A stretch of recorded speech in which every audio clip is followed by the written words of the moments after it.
Now, I've talked about Marco several times on the channel, and because of my takes on certain matchups in regards to him, a portion of people legitimately think I hate Marco and purposely downplay him, which is just not the case at all. So I decided to start rolling out more dedicated videos to individual characters, to highlight their strength and just give them some praise. I've already had a few different people ask for other dedicated videos on characters, which I don't mind making, so long as the characters pique my interest or I think a subject involving them needs to be talked about. Go ahead and let me know who you'd like to see get their own video in the comments below, and I'll just add it to my list. But by all means, check out the other videos I have on the channel, and if you like what you see, consider subscribing for more in the future. Let's go ahead and start glazing the blue chicken man, starting off with the Oden flashback.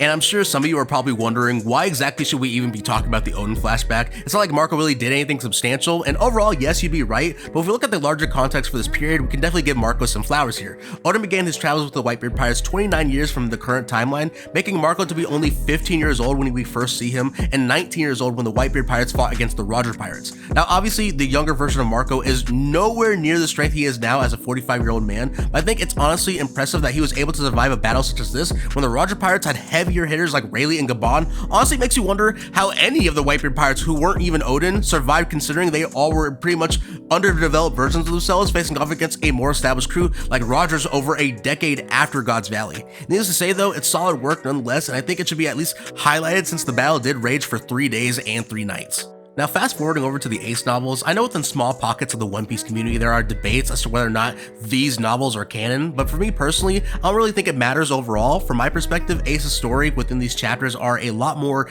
airtight and don't negatively impact the story compared to something like the Strong World Chapter 0, where you can only really take bits and pieces as canon to the original timeline. If you haven't read them, I highly encourage it because it really illustrates and offers a little more detail to the many events that are 100% canon to the timeline, such as Ace's fight against Jinbei, Yamato, and Whitebeard, and it's honestly just a fun read if you want to understand Ace more as a character. But getting back on track, the reason why it relates to Marco is because this is honestly just a giant upscale for him. While aboard Whitebeard's ship, 4th Commander Thatch personally takes Ace under his wing and teaches him how to use hockey more efficiently, and Marco is keeping a close eye on him as well, watching his progress. Ace grows strong enough to the point where he forces Whitebeard to use his Devil Fruit powers against him. Considering that this is Ace before joining the Whitebeard Pirates and he sailed with them for roughly 2 years, Marco would essentially be operating in a higher weight class than anything we've seen from him while he was alive, which is for the most part consistent given his performance at Marineford and Wano. It's here where we can finally start talking about Marco with more concrete scaling in mind, and altogether, Marco is just a powerful opponent for pretty much anyone who isn't at the highest tiers of power in the story.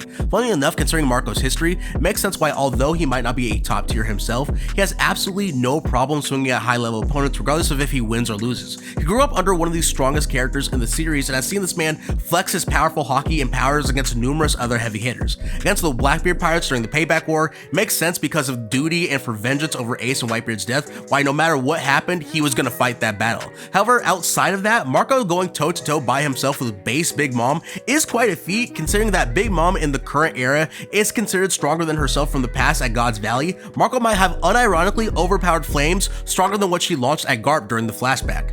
It's also a testament to his strength that Big Mom chose to move past him to get to the roof instead of just beating him down right then and there. I know some people will use this to say that Marco is a top tier, but Big Mom makes it clear that she is simply saving her energy and is focused on getting to the roof. She literally just manhandled him a second ago, and we know she has access to an even stronger form. So I think it's more about highlighting how strong of a fighter Marco is rather than just he is a top tier. I don't think Marco is being Big Mom in a 1v1. But since we're on the topic of Big Mom though, what I don't think it's talked about enough is Marco's influence in Wano. Considering that the entire raid was essentially just a numbers game where both quantity and quality of the fighters were very important for determining the battle, Marco single-handedly stopping the Big Mom Pirates from entering into Wano probably played a ginormous factor for the Allied Forces' victory. Say what you will about the Big Mom Pirates without Katakuri, but the reality is, having more commander level fighters suddenly joining the battle will indeed shift the balance of the raid for either side. I also though think this moment is pretty cool because it really does highlight how Marco genuinely has no problem playing dirty. Like, it's true that some pirates choose to be straightforward how they go about things, but for a level-headed guy like Marco, making back alley deals with Paraspero to take out other people is not off the table for him. He literally chops it up with Whitebeard about how easy it is to manipulate Buggy and that they're gonna use him because some of the people he brought on his side from Impel Down could actually be really beneficial tools for them during Marineford.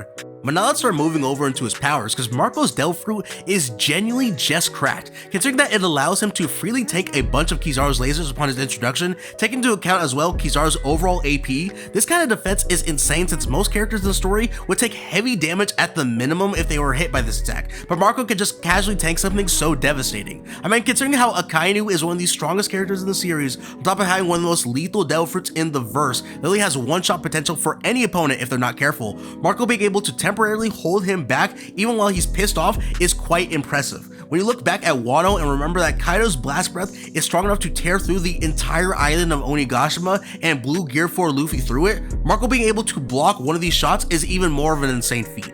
Essentially, any attack that isn't laced with Haki that can't outright overwhelm him pretty much means absolutely nothing for someone like Marco in a one-on-one setting. Even if he's caught off guard and not using his abilities, he can just quickly recover from the damage and jump back into the fight. It makes me think that maybe the powerful regeneration ability granted the God Knights was honestly just Oda being inspired by his past creation and granting these guys all just Marco's regeneration on steroids. But overall, Marco's powers are better due to him being able to spread these flames to heal his allies, with the properties so strong it can even halt and slow down Queen's Ice Oni Plague. I think it's also crazy too how he can just detach any part of himself where he took any damage to just remorph the flames and launch them out as concussive force. And just from what we've seen on Marineford, it really isn't a surprise that a fruit like this gives Marco insane mobility that allows him to zip across the battlefield playing support.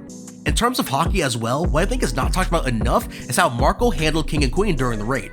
Marco did get overwhelmed against them as he personally says so, but what I think is super underrated is the fact that Marco essentially made King bleed with his flames on, which shows that his overall attack potency is nothing to sneeze at. Considering that Zoro was struggling for the vast majority of his fight against King due to his naturally high durability, and essentially only won due to unlocking his advanced Conqueror's Haki, this is a feat that in my opinion flies under the radar. Like at the time of recording, we don't have 100% official confirmation if Marco can use advanced armored Haki, so we can only take two choices from here. He either does have it and he used it to hurt King, or he doesn't and his basic armored Haki is just that potent. Regardless, it's a great showing from Marco, and it really does highlight to me how strong of a commander Marco essentially is when looking at the power hierarchy of One Piece.